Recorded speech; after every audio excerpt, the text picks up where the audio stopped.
Hey y'all, Unbreakable here. Oh my goodness. Y'all have heard me talking about this movie, Love. You have seen the feed on all of my platforms. You know that I am extremely passionate about this. So I am beyond honored to welcome not only a world-renowned actress, but the writer, director, and narrator of the movie Love, Sam Beckinsale. Sam, so grateful to have you here. Oh my Oh, goodness.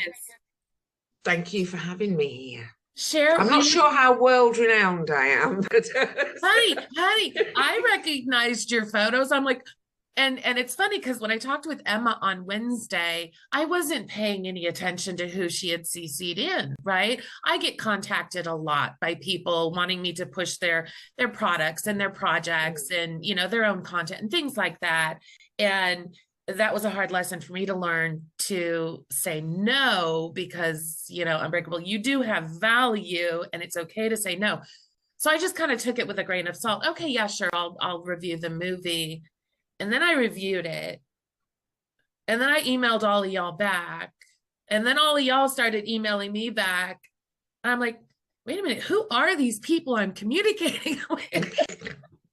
So when I went out and searched you, I Googled you. It's like, oh my God, I recognize, like, who am I? You and I were talking before we jumped on. Like, I'm dealing with imposter syndrome right now. Like, who am I? Like, this is a world-renowned actress, and like she's done these amazing things, and I'm just me. Who am I? And yet, there's Love. There's the movie Love.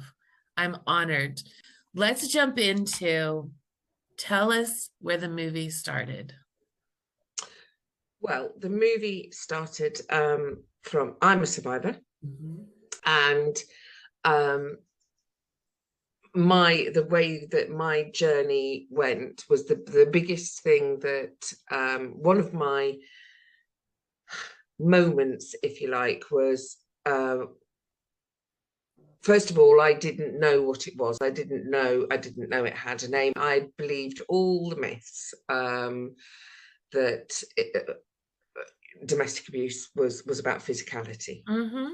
And if somebody wasn't physically threatening or didn't physically hit you, then you were safe. So as far as I was concerned, I was safe. And I didn't know. I'm not a stupid person. I'm pretty astute, I'm strong, independent, all of those. I was all of those things, and I got caught out. And the biggest thing for me was I didn't understand how I'd got caught out. Right.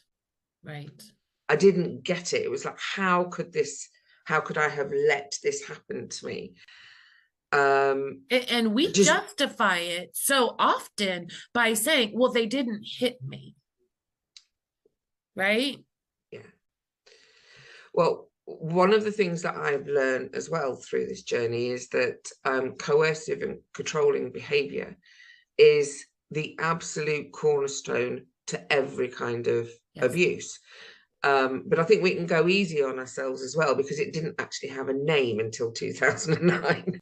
So, until Evan Stark came up with it. So I think there's been huge progress the last few years, Mhm. but there is so much still around the understanding of it, how it happens, how they're, perfectly competent people um, are able to be turned into something that even they don't recognize themselves as. Yes. Yes. Um, and the other big thing for me was what I call the OMG moments. Yes. When you start reading, when you start looking, when you start talking to somebody else, and they're like, well, I can finish your sentence and you can finish mine. I don't know how many times I've heard, have we been out with the same person? Or do they go to abuser school? Or, is there a Is there a manual for manual? this? That's what I say. Yeah. Is there a manual? Because Is they're there a all, manual? yeah. Because that we don't know that they've all read. And it's like, right, okay, let's switch it around.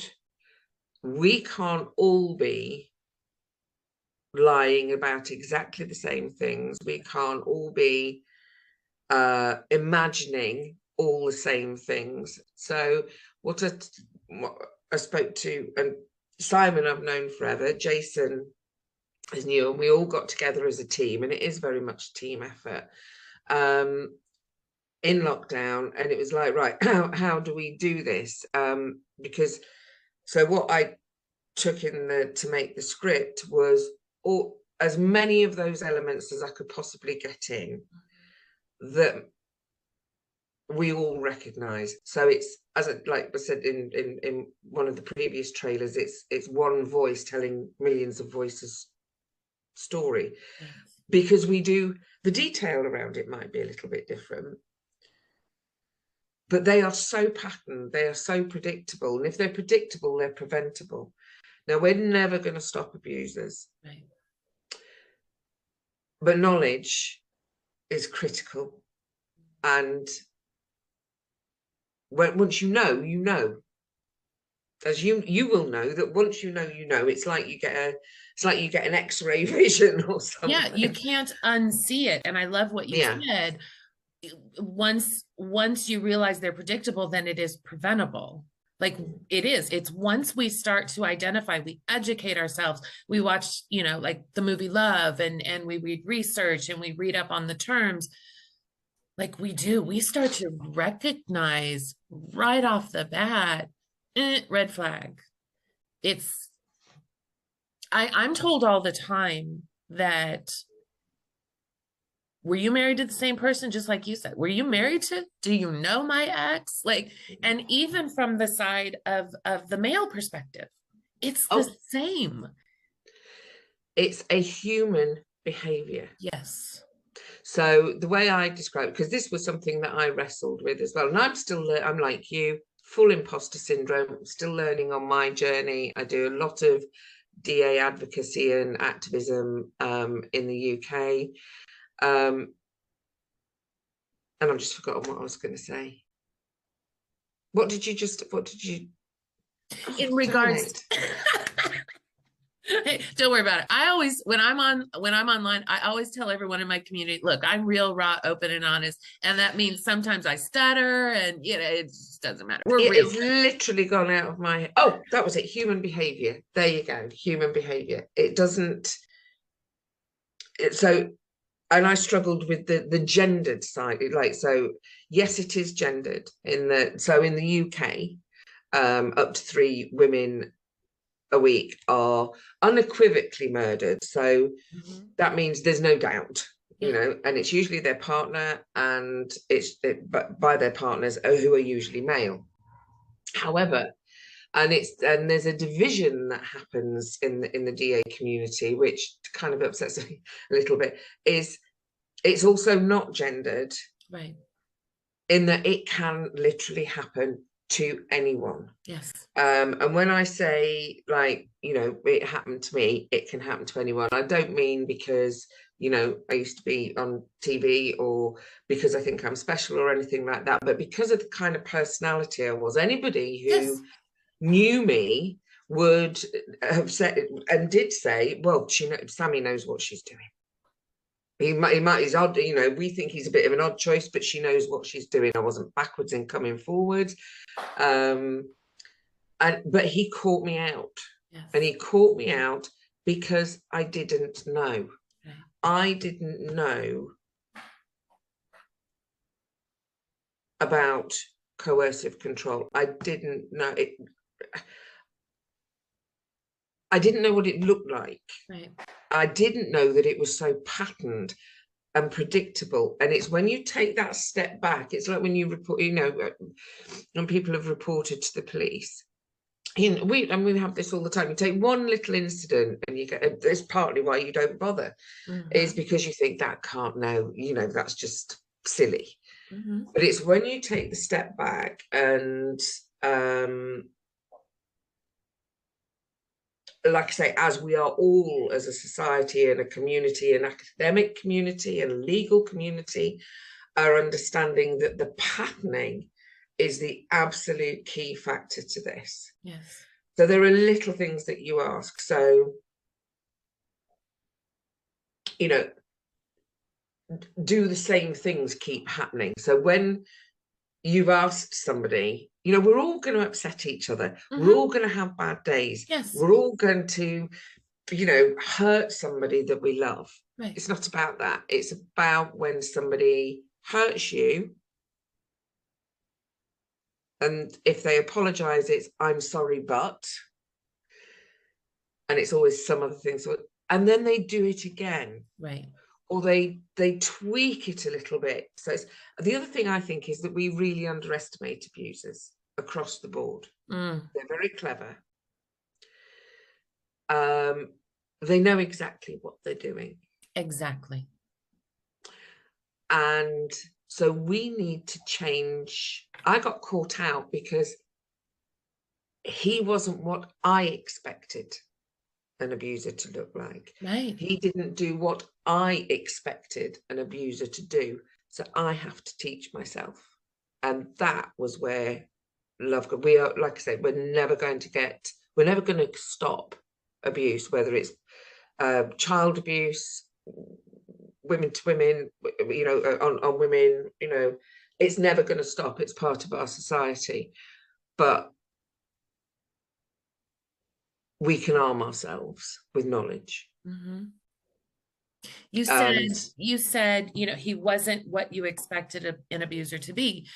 In, you know, in our day and age, well, in our previous years, you know, there was that almost that stigma, almost that preconceived notion that, yes, well, an abuser only looks like this, or an abuser, you know, they're a drunk or a drug addict. Well, an abuser, you know, is, you know, blue collar, whatever the case may be. And yet, as time goes by, and as we all continue to speak up and we all continue to get educated, we recognize that there is no stereotype.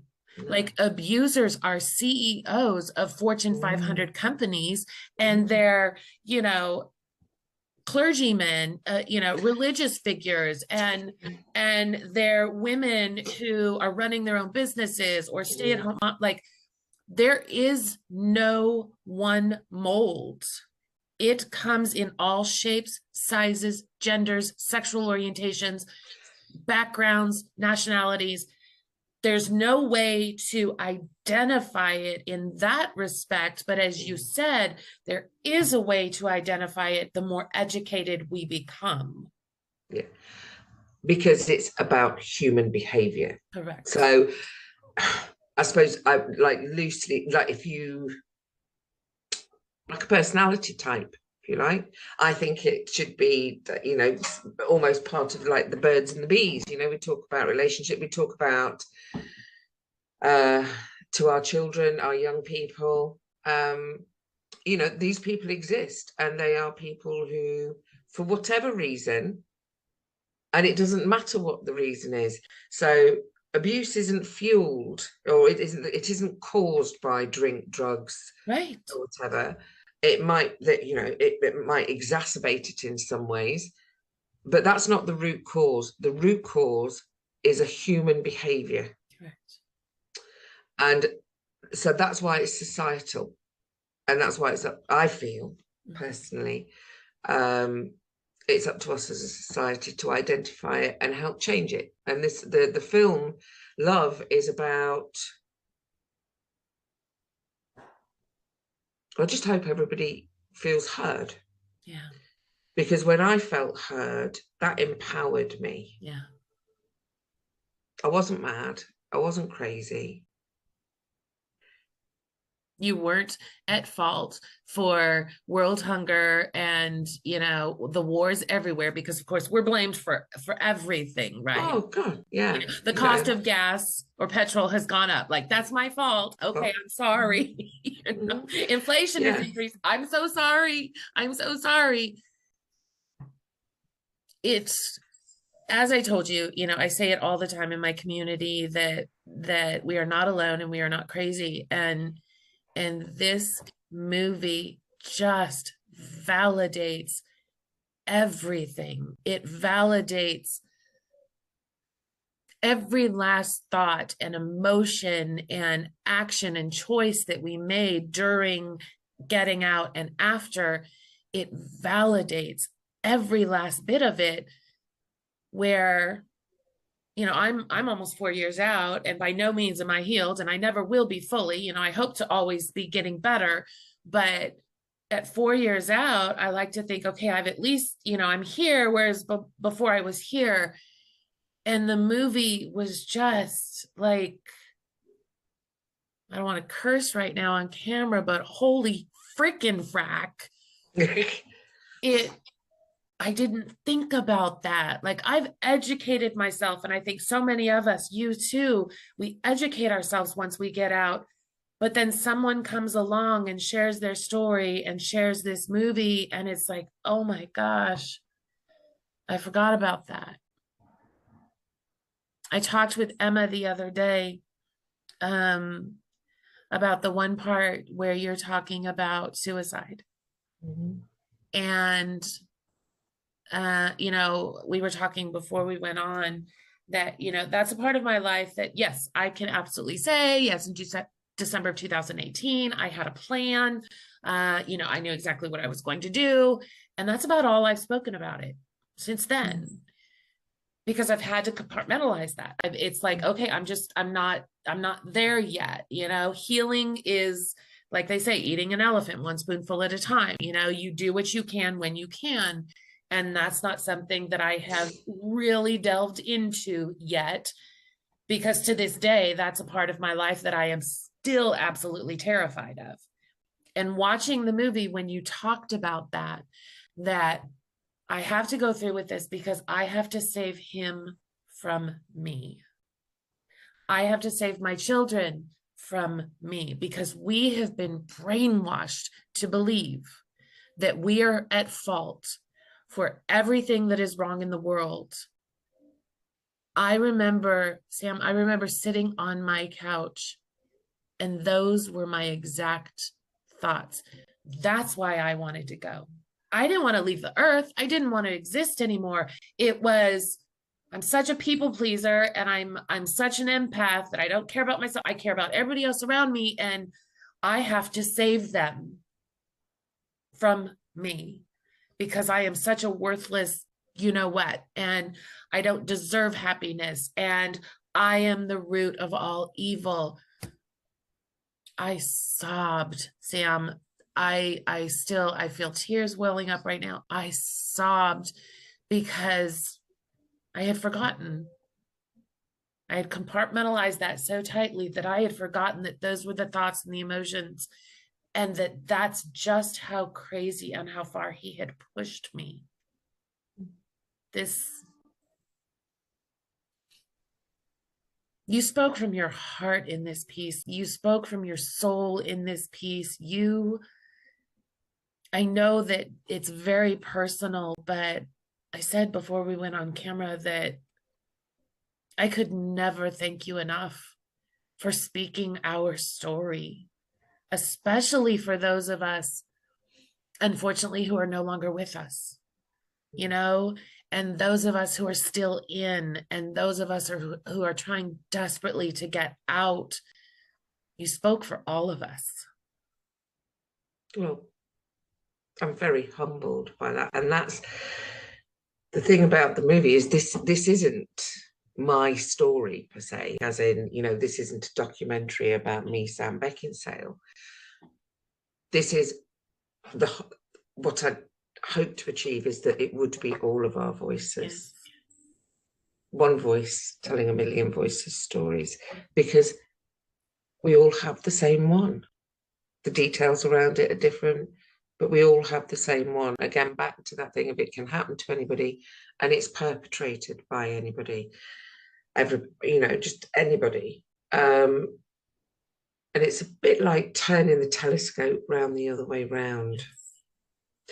And the way that it was made was really important, and fantastically Jason got that and Simon got that, because one of the things that I noticed was, you know, you put up sort of Facebook posts or posts on anything else about domestic abuse, and people are like, no, don't want to see that. Sorry, that's too much, you know. So there were lots of reasons for the way that it was made the way it is. Number one, these relationships are beautiful horror. You know, they're not horrific all of the time. You know, like I say, if somebody, you know, if somebody came up and whacked you on the first day, you'd never go back again. They're very clever. It's the beauty of it that seduces you in. You know, and we do question and we do all of those things. You know, and I just, when we made it, we wanted it to be accessible in every single way possible. So sensorially, you know, so it's the beautiful images and the music is stunning, and hopefully woman and the voice takes you on a journey. Yes. From sort of the hiding and the isolation and the fear and the secrecy and the shame through to, you know, some level of empowerment at the end. But it's also, and it has happened actually with a few people, but almost to create a little bit of that dissonance for the audience that you experience in the relationship. So you're seeing one thing, which is beautiful, and it's like, well, what? Somebody said to me, they got to the point about halfway through, they were like, right, who's the perpetrator and who's not? So with that journey, that feeling for the audience going through, especially people who haven't experienced it, just a little touch, little tiny touch, nothing to put people off. So what you're hearing, what you're seeing, what you're feeling are all like quite different messages. So that just, I think, is just a little nod to how these relationships make you feel and what they do to you. And we just hope it helps people, and we are getting like something good. It is changing some people's perceptions, not only the survivors themselves, but the people around them. So they're understanding that instead of that frustration of why doesn't she just leave, they go, oh, I get it. And they're helping with proper escape plans. You know, like the fact that actually the single most dangerous time for somebody is when they leave. And I think it's between 6 and 18 months afterwards. That's when you're most likely to be killed, directly murdered. But post-separation abuse is understood now. It's actually in law now since, you know, last year here. The children now are included in law here. But the issues that we've got here is nobody knows how to prosecute it. Nobody knows how to investigate it. You know, you do a timeline, say, for forensic examination of a crime. So, you know, A went to B, it happened at such and such a time, this is the event, they hit them over the head, these were the consequences. Very straightforward timeline. You do a timeline of coercive and controlling behaviour, it's like War and Peace 10 times over. How do you as a victim describe this crime to an investigative officer in a way that they can then make sense of it? So it's impossible both ways round. You know, at 3:23 every day for the last 20 years, I've hung the washing out wrong.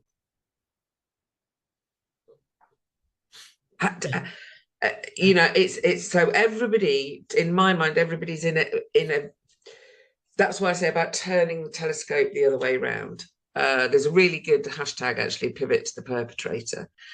But people like Jane Monckton Smith and Warwick University have done this incredible research, and it's a timeline to homicide.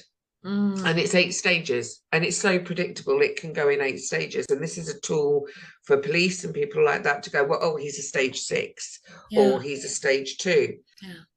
They're actually doing a concurrent one of timeline to suicide, and it's following exactly the same patterns.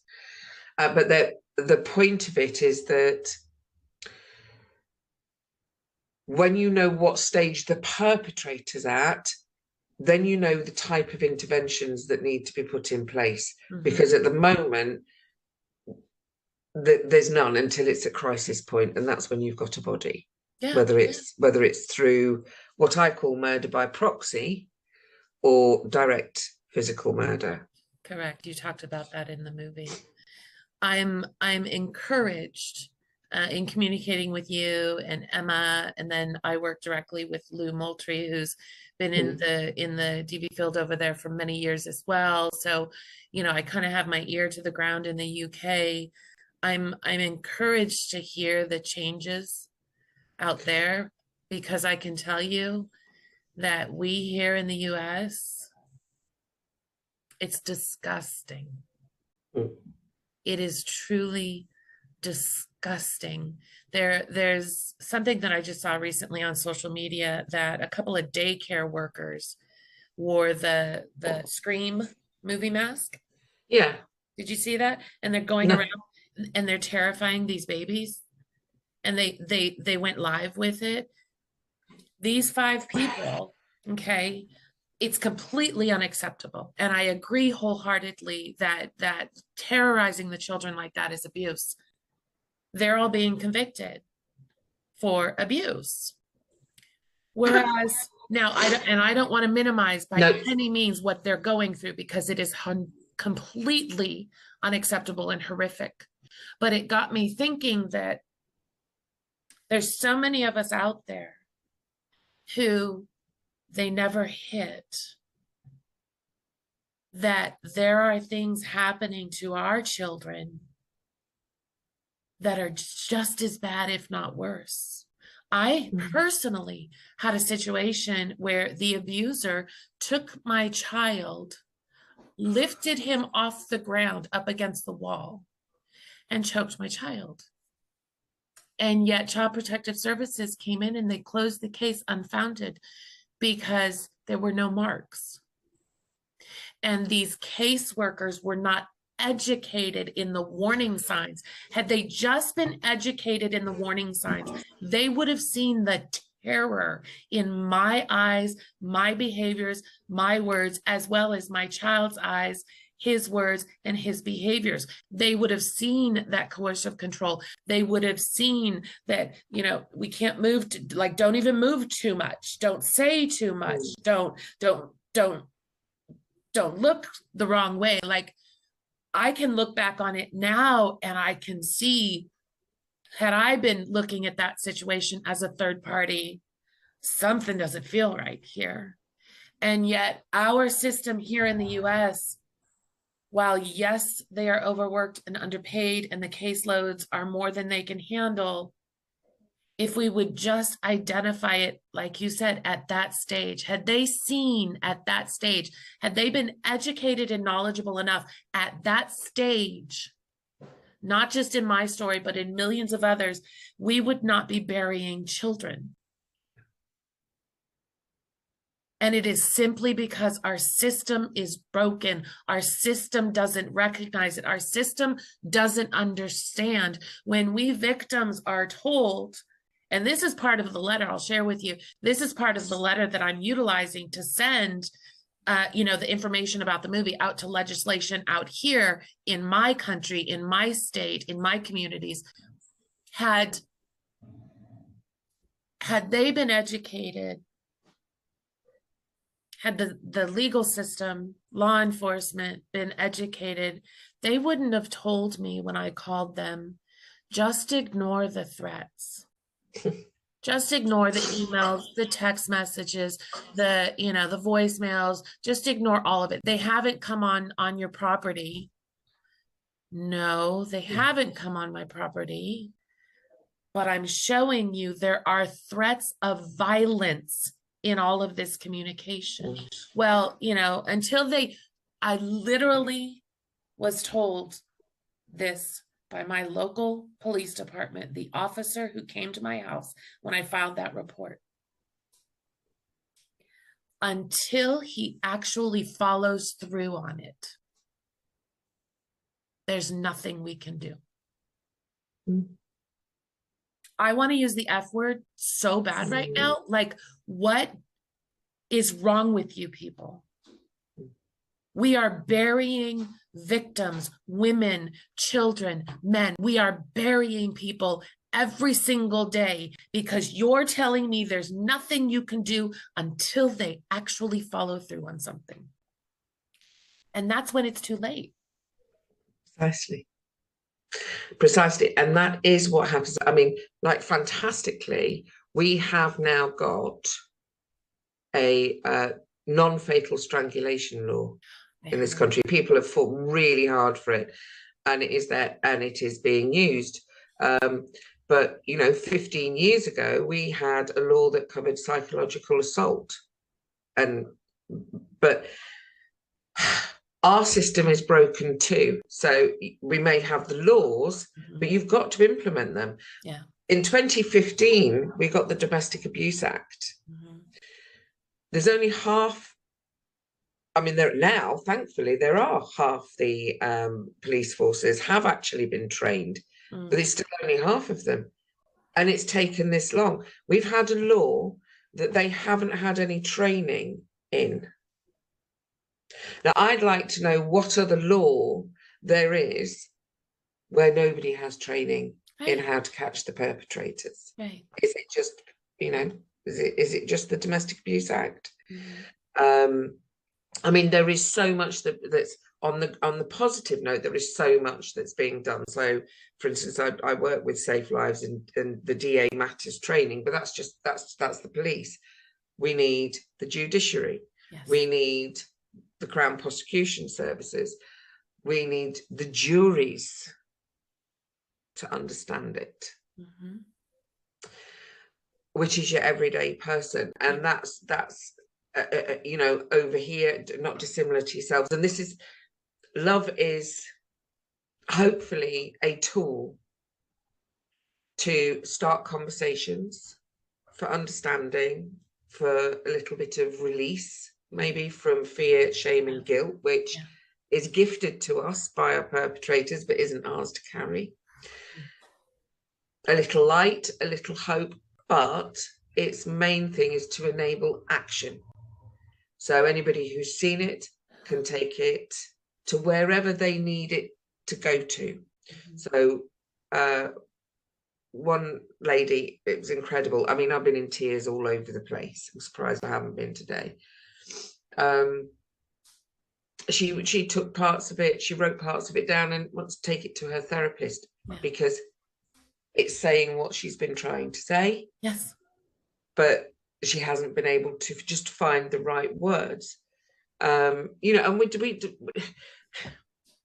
the other thing is we totally get a soldier coming back from a war.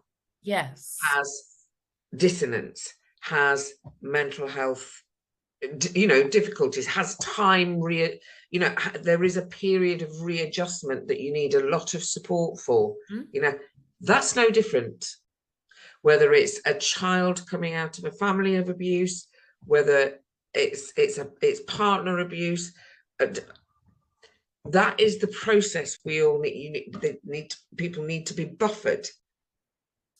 I have yet to meet either online or in real life, a victim survivor of domestic abuse who actually all they want is to be able to draw breath, for the abuse to stop, so that they can get back up on their own feet. That's all we're asking. Right. You don't need to fix us. You don't need to just stop them and we can fix ourselves. Exactly. And you know, we can find what we need. We can access, you know, we're very good.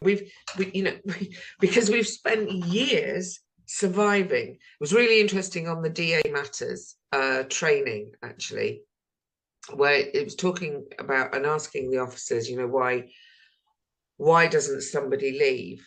And they actually flipped it around and said the thing that you need to understand is that victim survivors are exceptional at survival.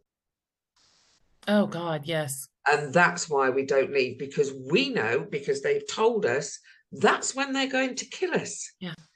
So help us get an escape plan. Help us find our feet afterwards when literally everything that, I was thinking last night, actually, it's like, how would you sort of physically describe abuse? And it is like somebody kind of skins you and drops you in boiling water. And then you've somehow got to go, yeah, hey, well, I'm fine now. Yeah, exactly. That's what society wants from us. I'll never be fine again. The damage was done. Yeah. Yeah. But actually give us some kudos for still being alive and show some respect for those that aren't. Right. Because they were murdered, whether they took their own lives or whether it was directly physical, they were murdered. Or even psychological. Need to honor them. Or even psychological. We all experience that where, and you said it, you were an empty husk. Like our souls and our spirits have been murdered through this process. We are still, you still see us, like you talk about, you still see us. We're still walking. We're still up breathing. We're still moving, but we're dead inside. And the thing that I attribute when I try to explain, and I think the movie helps this, is, we're always told, well, you're out now and you're safe. So you know what, let it go, forgive them right away, just move on. And yet I say, no, you don't understand. I was literally in a concentration camp, and we all know what those are. I was in a concentration camp for 15 years. Those survivors don't just get over it and, okay, now I'm free and the world is perfect. Like, we don't expect them. We don't expect our soldiers to just come back from death and destruction. Okay, now everything's fine.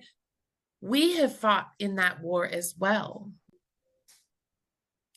And yet we're looked at because you don't see the scars. We don't have the bruises all the time. We don't have the broken bones and the black eyes all the time. So because you don't see what it is that goes on in here and what we take in and what we have to suffer through, you think, well, okay, you said you're a survivor, but you're out now, so everything's great. Or when we're in it, well, but you're staying. Like, if it's that bad, why are you still there? Or if it's really as bad as you're saying, why did you keep going back?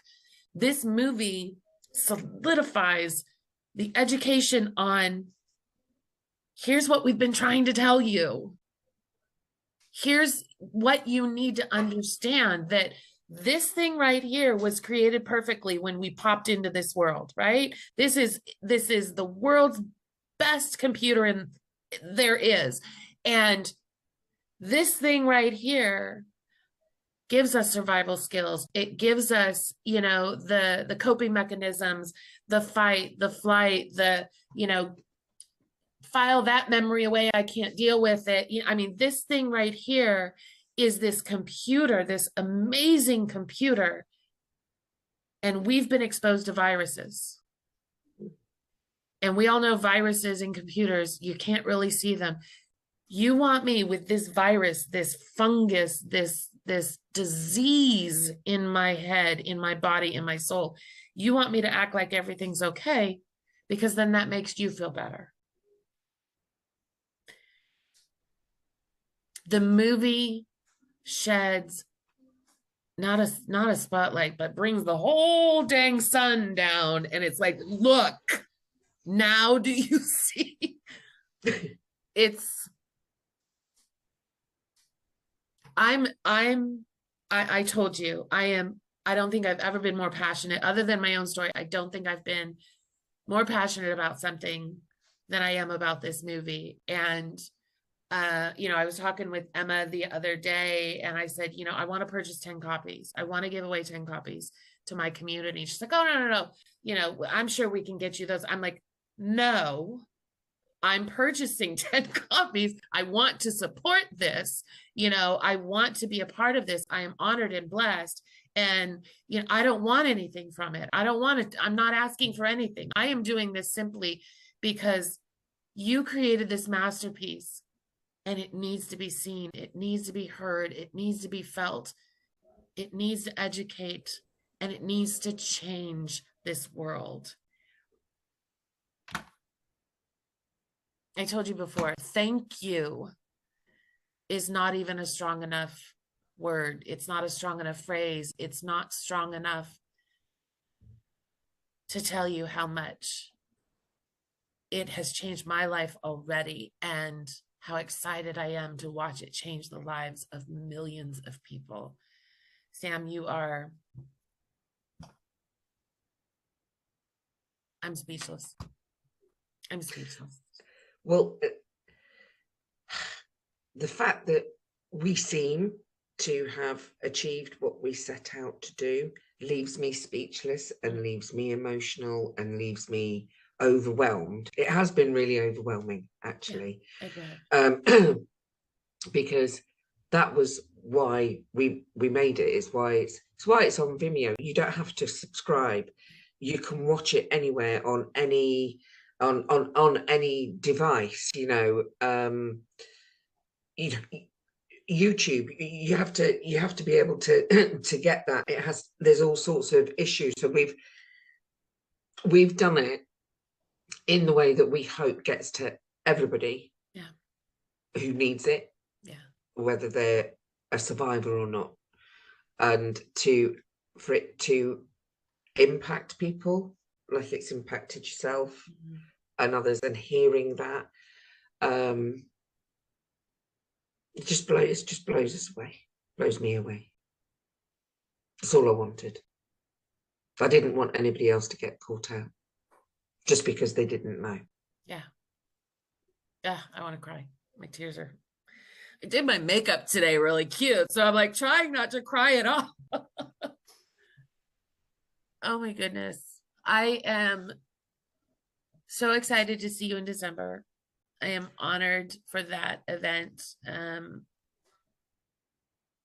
not going to stop pushing this. I can't. I don't care when the 16 days are over. The 16 days of activism are over. I don't care. I'm not going to stop pushing this. Well, this was a thing. So I had to make a decision about sort of coming out, as and that journey for me started with a photographic project called I Am, which was opened in Manchester by the Duchess of Cornwall, who's now the Queen, Camilla.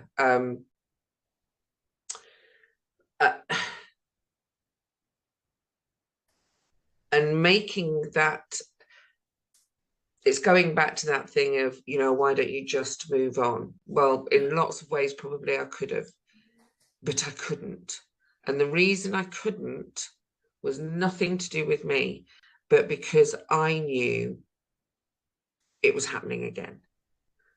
I knew with the OMG moments and the research and the realizing that this was happening, how prevalent it is. The DA world is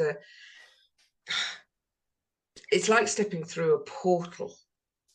And when you realize how many of us there are, remember, each perpetrator has multiple victims. So actually there's more of us than there are of them. Yeah.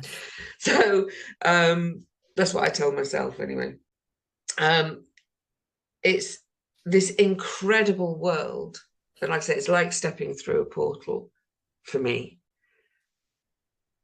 And I just couldn't not do something. Yeah. Because I couldn't just walk away, you know. And there are also, you know, there are victims out there who can't speak up. Right. You know, they're either still in it, they're in witness protection or whatever. So it's one of my, in one of my sort of advocacy roles, what I do is when there's a video, so for training purposes, or somebody wants to, what I can do is, rather than a survivor's voice or a victim's voice be silenced because they're not comfortable being on camera or they've not done it before, I just read their words for them. Yeah. But in a way, not in that sort of very bland, I hate those, you know, those, oh, those sort of victim survivor films and documentaries where they're all blurred out and it's grey and gritty and all you're getting is shots of, you know, sort of gnarled hands. And it's like, you know, that feeds the false narrative about who perpetrators and who victims are.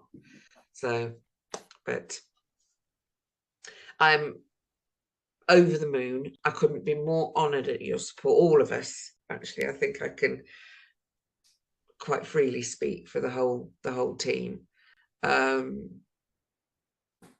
can't like you. I can't not be involved in this. I just, after I saw it, same thoughts. I can't not be involved in supporting this. So it's an honor. And like, I'm going to keep pushing it. I will continue to push it and push it. It better stay on Vimeo because, I mean, it better stay on there for years to come because I am going to constantly be pushing this movie. I've already sent it to a couple of legislatures here in my state of Texas. Well, I've sent the email that I prepared, and I followed your suit. Basically, I kind of shared my story that you don't know my face and you don't know my name, but you know me. So kind of along the lines as you, and just shared my experiences. You know, I'm the one who, you know, contacted CPS, but you let him walk away. I'm the one who you told me when my child was kidnapped that it's a civil matter and there's nothing you can do. I'm the one that because I was married to him, that it's not worth taxpayers' time to pursue sexual assault charges. Like, I'm that one. You don't know my name and my face, but as you said in the movie, I'm your daughter, I'm your mother, I'm your sister, I'm your son, I'm your neighbor, I'm your coworker. Like, we have to have change. And I'm getting goosebumps. That's why I started that other group that you're in. Thank you so much for joining that. I want us all to just, it'll never stop, like you said, but the more awareness and education that we bring, they're not going to have very, very, very many places to hide. And honestly, I think as we continue to be a more trauma-informed society, when they realize they don't have places to hide, I think some of them will finally go and get therapy. Well, yes. Yeah. That would be good. That would be good. I mean, if there's any help that you need, like from legislation point of view. So, for instance, like the when you described with your child, now, you know, there's a really simple piece of information which, if the police know this, that anybody putting the hand around the front of the neck, the likelihood of that person being a perpetrator of homicide, if somebody does that, is off the scale. That was actually the only piece of information that they needed. You know? Nope. That was it. Yep. So, again, we come back to the same thing, and I think we're on the same page of education, togetherness, unity, power. You know, it's all of us. So the film is Woman at the moment, but I would like to look at doing a version with a man's voice with exactly the same words. Oh my God, if you do, please let me know. Please let me know. Please let me know. I have to be a part of it. And because this is a human thing. This is a human, this is an issue of humanity. Exactly. Gendered, yes. But the bigger picture is humanity. When I initially came out on camera in my community in 2021, my population at that time, I think I was only about 11% men. And I am extremely protective over all victims and survivors, completely protective. And I will never discount what they have gone through based on gender, race, religion, sexual orientation.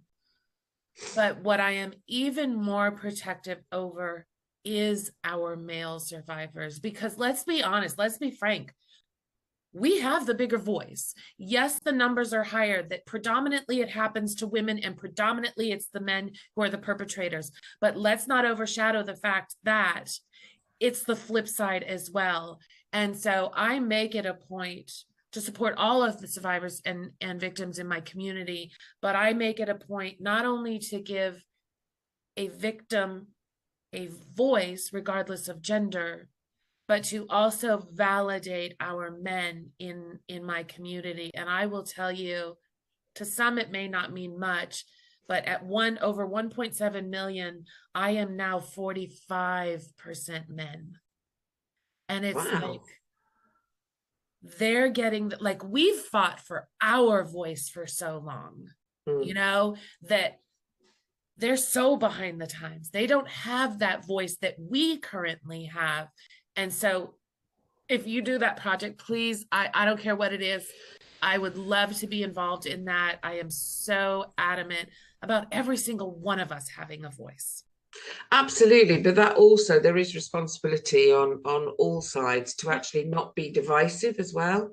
So, you know, there is a thing of, you know, sometimes you get them where they say, oh, well, you know, well, and they can be really nasty about, you know, if we are highlighting the females that this happens to, you can get people who are very anti that. And actually, just because you're highlighting one group doesn't mean you're negating the others. Correct. It just means that little bit of focus for that moment. It's like when you've got a bunch of kids, you know, just because you're talking to one kid doesn't mean that you don't love any of the others. Perfect. You know, example. Yeah. It's and actually it's also about everybody stepping up. Yeah. Everybody stepping up together and supporting each other mutually, respectfully, in love. Sam, I'm honored. I am truly honored. I am truly honored. I'm honored. I'm honored. I'm honored that you watched it. I'm honored that I'm on here. I'm honored that you're saying the things that you are and you're doing what you're doing. It's blown me away. We're gonna wrap it up. I'm gonna ask you to stay with me for just a minute as I wrap this up, so you and I can chat afterwards. I'm not gonna stop pushing this movie. I can't. We can't. None of us can. So, fair warning, I may be around for a while. Y'all, I have been talking about this movie now nonstop. And I know you guys have heard me saying so many things about it. I've dropped the trailers. They're on all of my platforms. We've got the giveaway going right now because I will be giving away 10 free copies of it. So check the feed for your chance to win that. We've got to continue to come together. We have to continue to speak up. We have to continue to spread awareness. And Sam and her entire team have given us all a voice. So I cannot wait for y'all to see it. Remember, you are not alone and you are not crazy. And y'all go be unbreakable.